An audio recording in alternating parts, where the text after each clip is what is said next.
Muhammad Bukit Gantang. Assalamualaikum warahmatullahi wabarakatuh dan salam sejahtera. Tuan yang dipertua, saya mulakan dengan ayat Allah Subhanahu wa taala. Innallaha ya'murukum an tu'addul amanati ila ahliha wa idza hakamtum bainan nas an tahkumu bil adli. Sungguhnya Allah Taala memerintahkan kamu supaya menunaikan amanah kepada ahli kamu, dan apabila kamu menghukum, hendaklah kamu hukum dengan hukuman yang adil. Tuan yang dipertua, negara kita sudah pun mencapai kemerdekaan selama 57 tahun. Setiap kali kita lihat bajet ataupun belanjawan yang dibentangkan oleh pihak kerajaan melalui Menteri Keuangan, sudah menampakkan tentang bagaimana susun atur dan perancangan yang dibuat. Kalau kita lihat dari segi pembentangan bajetnya memang cantik dan elok, kerana yang buat itu ialah pegawai-pegawai kerajaan yang memang mereka ini menepati dengan cita rasa rakyat. Tetapi gagalnya kita lihat ialah dari segi sudut pelaksanaan dia. Sebab itu kita tengok perbezaan antara pembangunan antara wilayah masih ketinggalan. Sedangkan kita lihat hasil yang Allah Ta'ala berikan di Malaysia ni banyak. Allah Ta'ala berikan kepada Malaysia ni banyak. Negeri lain hanyalah ada minyak macam Brunei, tapi dia tak ada kelapa sawit. Negeri Saudi dia ada minyak, tapi dia tak ada biji besi, biji timah, emas, lada hitam, balak. Semuanya ada di Malaysia. Inilah nikmat yang Allah Ta'ala berikan kepada negara kita yang tercinta ini. Tetapi malangnya, kita lihat rungutan, terutama dari kalangan rakan-rakan ahli parlimen di sebelah Sabah dan Sarawak, yang kita lihat kedengaran seolah-olah mereka bercakap di Blok Pembangkang. Mereka mengkritik, memberikan teguran kenapa projek tak sampai ke sana. Bagaimana masyarakat di sana masih ketinggalan. Kita boleh lihat kalau kita pergi di sebelah Malaysia Timur sana. Sedangkan di sana bumi Allah Ta'ala beri luas. Masih ramai rakyat yang tinggal di rumah air. Yang kita faham keadaan pasarananya yang tidak cukup. Maka, kenapa jadi demikian rupa? Ini tidak lain dan tidak bukan kerana pengagihan yang tidak berapa betul dan tidak tepat. Inilah Allah Ta'ala memberikan amaran dalam Al-Quran. Dalam surah Al-Hashru, ayat yang ke-6, ke-7. Kaila yakuna dulatan baina aghniya'i minkum. Janganlah harta kekayaan ini berpusing dari kalangan orang-orang kaya di kalangan kamu saja. Maka akhirnya kita lihat yang kaya bertambah kaya, yang miskin papa kedana. Sebab itu kita mencadangkan supaya pihak kerajaan kena perbetulkan, terutama di sisi sudut delivery system dengan izin, iaitu dengan pengagihan yang tersasar kepada mereka yang perlu diberi bantuan. Kita mesti bertindak di sana soal buta ideologi. Kita mesti buta warna dari segi sudut ideologi politik. Dan juga dari segi buta soal kaum sebagainya. Bukan semua orang-orang Cina yang kaya. Dan bukan semua juga orang Melayu yang susah. Dan bukan semua orang India yang miskin. Ada India yang kaya dan ada Melayu yang kaya. Tolong berikan bantuan kepada mereka. Kerana ini yang diajar. Kerana kita tahu soal berkenaan dengan pengagihan ekonomi ini kalau tidak diberikan dengan tepat, kita bimbang masalah-masalah sosial yang lain akan berlaku berterusan selepas ini. Sebab itu walaupun hasil kita banyak, tapi kalau pengagihan ini tak betul, yang berpusing di kalangan kita saja. Macam cerita Piramli, 1 untuk engkau, 3 untuk aku. 2 untuk engkau, 7 untuk aku.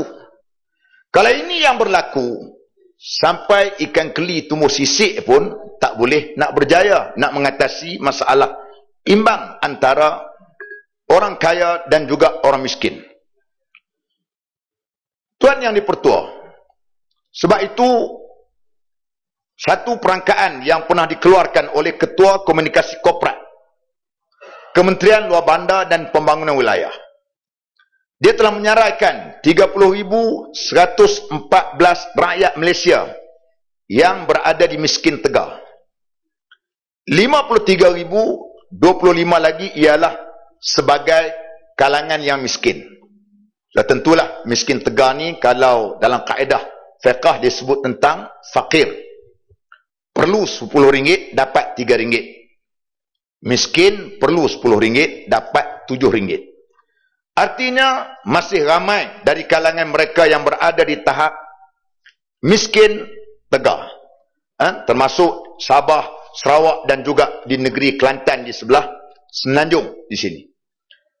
Tuan yang dipertua, apa makna negara kita kaya dengan hasil yang mahsul yang banyak, tetapi kualiti hidup rakyat masih lagi rendah? Walaupun Menteri ada menjelaskan tentang pendapatan rakyat Malaysia RM5,900 sebulan. Tapi kalau kita lihat realiti di bawah, kita sudah tengok bagaimana ada setengah-setengah tempat pula, seperti mana disebut oleh Kota Raja, ada pengawal-pengawal keselamatan yang mana mereka ini tidak diberikan dengan gaji minimum. Maka kalau kita lihat juga di kawasan-kawasan pendalaman, kawasan nelayan, termasuk di Sabah dan Sarawak, dan termasuklah juga di kawasan saya sendiri, terutama di kawasan Kuala Sepetang. Kalau kita boleh lihat dan tinjau di sana, masyarakat yang hanya menumpang teduh, membuat rumah di tanah rizak sungai, membuat rumah tanah rizak tepi laut. Artinya bila-bila masa mereka ini boleh dihalau keluar daripada situ. Apabila kita melihat di kampung itu, sudah kita dapat lihat bagaimana masalah sosial akan muncul di tengah-tengah masyarakat. Dan terutama saya cukup kesian atau sayang kepada anak-anak mereka yang masih kecil. Mereka ini untuk hidup lama lagi. Apakah mereka ini nak mewarisi kemiskinan yang dialami oleh ibu bapa mereka kerana suasana pembelajaran yang tidak kondisif? Mereka terpaksa mewarisi kemiskinan daripada ayah mereka dan mak mereka. Rumah miskin. Bukan sakat rumah kita tengok.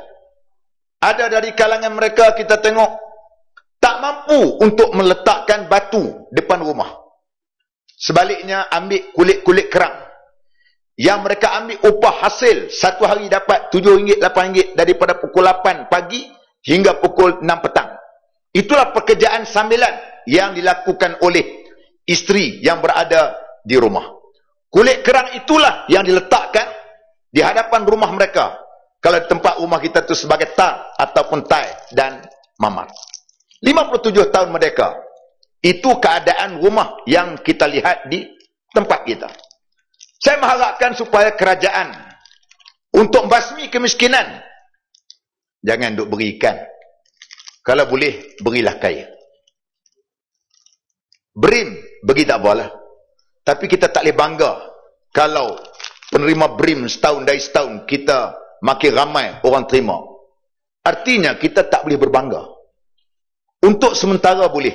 Sepatutnya setiap tahun kita mesti ada improvement dengan izin, supaya tahun depan makin kurang kerana taraf hidup masyarakat ini semakin baik dan berkualiti.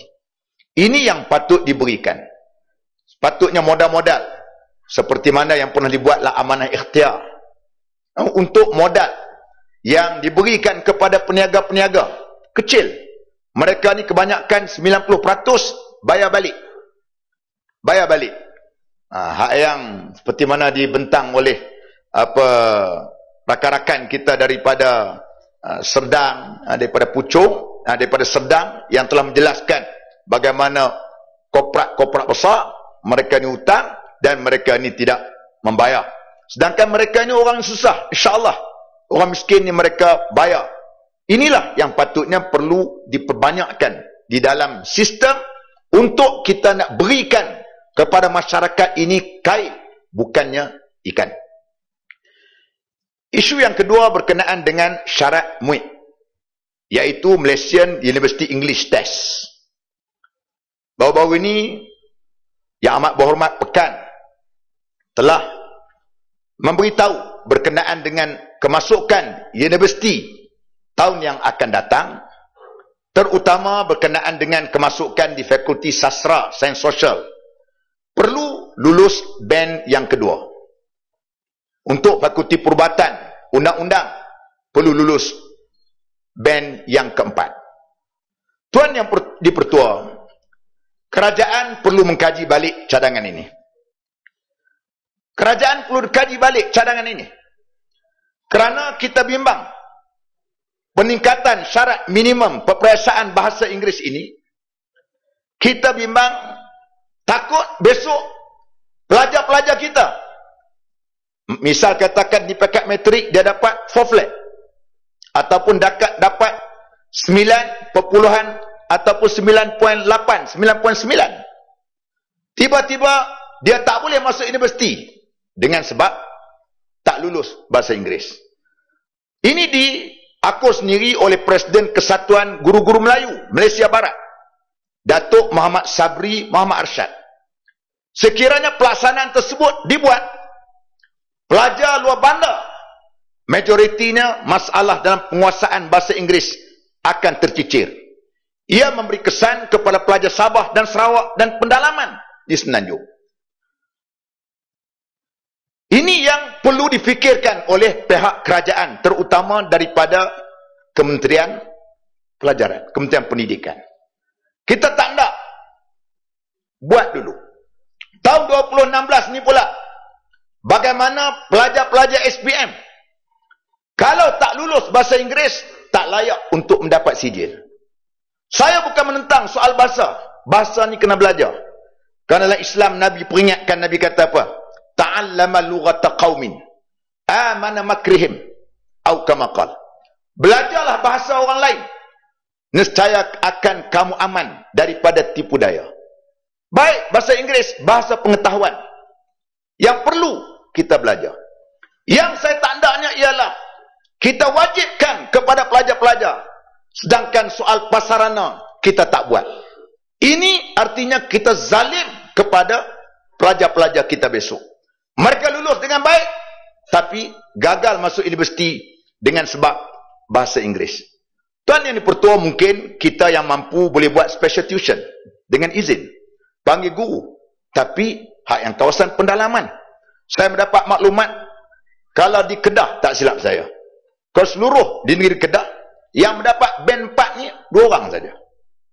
Itu mungkin boleh betulkan oleh pihak kementerian. Memanglah, haduk mengajar bahasa Inggeris ni pun kadang-kadang dia pun pasal kena mengajar. Dialek dia pun kadang-kadang pun bunyi style hak tempatan. Kalau hak Inggeris pula kita tengok hak belah Kedah hak mengajar bahasa Inggeris, the weather is clear.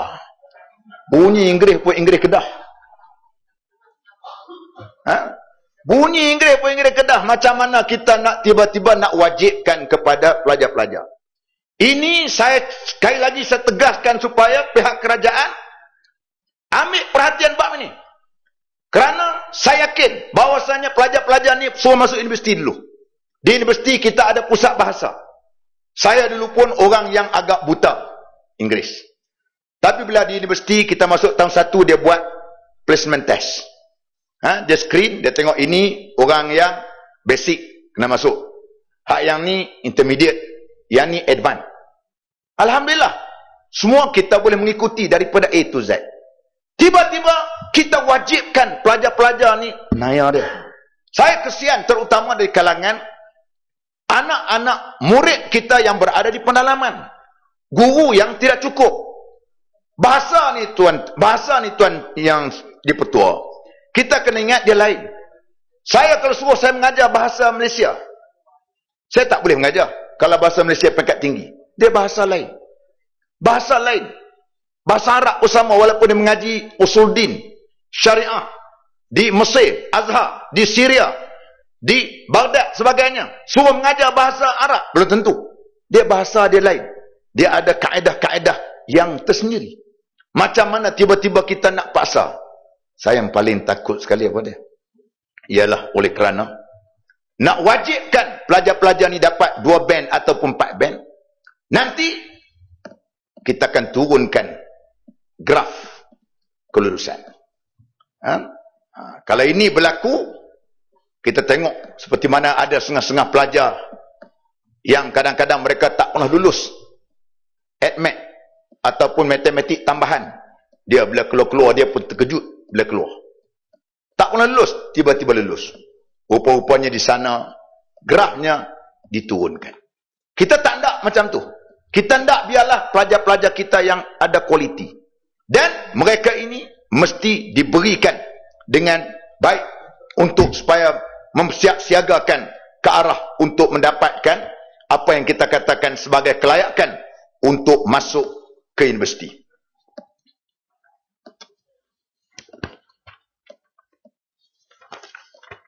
Tuan yang dipertua. Kemudian isu yang ketiga ialah isu setempat, iaitu laporan berkenaan dengan kes mafia di Kuala Sepetang. Dalam parlimen saya cukup kesal dengan laporan utusan Malaysia 19 hari bulan 10 dan juga 20 hari bulan 10 mengenai kononnya Kuala Sepetang dikuasai mafia. Kalau mafia kuasai Kuala Sepetang ni, Tuan Speaker, saya tak berada sini malam ni. Saya tak ada malam ni sini. Saya boleh katakan Saban Minggu saya berada di sana. Mungkin saya bukan sakat di kerat 18, mungkin kerat 28. Kerat 28. Kalau begitu, kata Pak Bunta macam seolah-olah bos mafia. Kita amat sedih. Laporan yang tidak berintegriti. Apa motif? Saya tak tahu. Sedangkan saya sebagai ahli parlimen kerap masuk ke kampung tersebut. Bukan sahaja kampung, lorong-lorong kecil. Kita masuk untuk membantu, kadang-kadang memberi bantuan. Termasuk di kalangan kaum orang-orang Cina. Yang dia kata pula Pulau Sangga, pusat kasino. Kasino apa? Duduk situ orang tua dah. Orang tua mata pun tak nampak dah. Mata pun tak nampak. Nak main kasino macam mana? Mata pun tak nampak. Lebih kurang 30 minit daripada Kuala Sepetang nak pergi ke Pulau Sangga. Tiba-tiba dia kata pusat kasino. Pusat kasino. Hak yang atas bukit, hak genting dia tak nampak pula. Ni orang kata akan kena benak ni. Benak atau benak? Hak yang besar tak nampak, kecil nampak. Ni dia kisah macam, satu kisah lah, Tuan Speaker. Satu kisah seorang tu dia mengaji. Tak faham-faham. Guru dia terang. Tak faham-faham. Tiba-tiba guru dia kata, jom pergi dekat dengan tembok sana. Guru dia pun ambil buat titik hitam dekat tembok putih tu. Engkau nampak? Nampak? Nampak apa? Nampak titik hitam. Patut awak tak faham. Tembok besar kau tak nampak, titik hitam kecil engkau nampak. Dia kau utusan ni lah. Utusan ni lah. Kita tengok apa motif kita tak faham. Sedangkan kita tengok pulau Sangga yang dikatakan kasino tu dan juga Kuala Sepetang dari kalangan dikuasai oleh mafia. Penghuni tak sampai 200 orang. Pulau tersebut juga ada polis. Polis hidup dengan aman. Ada klinik, ada nurse situ yang hidup dengan baik. Boleh bersosial dengan mereka. Kalau kita boleh pergi ke sana, kita lihat. Tiba-tiba utusan melaporkan demikian rupa. Laporan ini sudah tentu menjejaskan industri pelancongan di Kuala Sepetang. Boleh ulang ya. Di Kuala Sepetang, kita tahu kaya dengan khazanah. Eko pelancongan boleh buat. Di situ ialah yang paling panjang tanaman bakau di Kuala Sepetang. Laporan macam ni dibuat, sudah tentu akan menggerunkan orang dan akan merosakkan industri pelancongan di situ. Sebab itu saya mencadangkan supaya utusan Melayu Malaysia kena hentikan laporan yang tidak berasaskan ini. Tuan yang di Pertua, sebab tu 22 hari bulan 10 Polis Negeri menafikan aktiviti jenayah yang berluasa di kawasan Kuala Sepetang, Bukit Gantang, seperti didedahkan oleh utusan Malaysia dalam 2 siri laporan khas melalui timbalan Ketua Polis Negeri Datuk A. Parama Sibam yang memangku jawatan Ketua Polis Perak sejak Khamis yang lalu. Sepatutnya utusan nak buat laporan, mestilah laporan yang betul dan tepat. Dan biarlah. Dan kita harapkan supaya minta maaf kepada penduduk di Kuala Sepetang. Memang penduduk Kuala Sepetang, tak kira Melayu, Cina yang berada di situ, marah terhadap laporan yang diberikan oleh utusan Malaysia. Utusan Malaysia kalau boleh berhentikanlah secara tradisi yang menyebut ataupun memberitakan tentang berita-berita yang tidak baik dan terutamanya memberikan kesan kepada industri pelancongan di kawasan Kuala Sepetang. Sekian, terima kasih Yang Dipertua.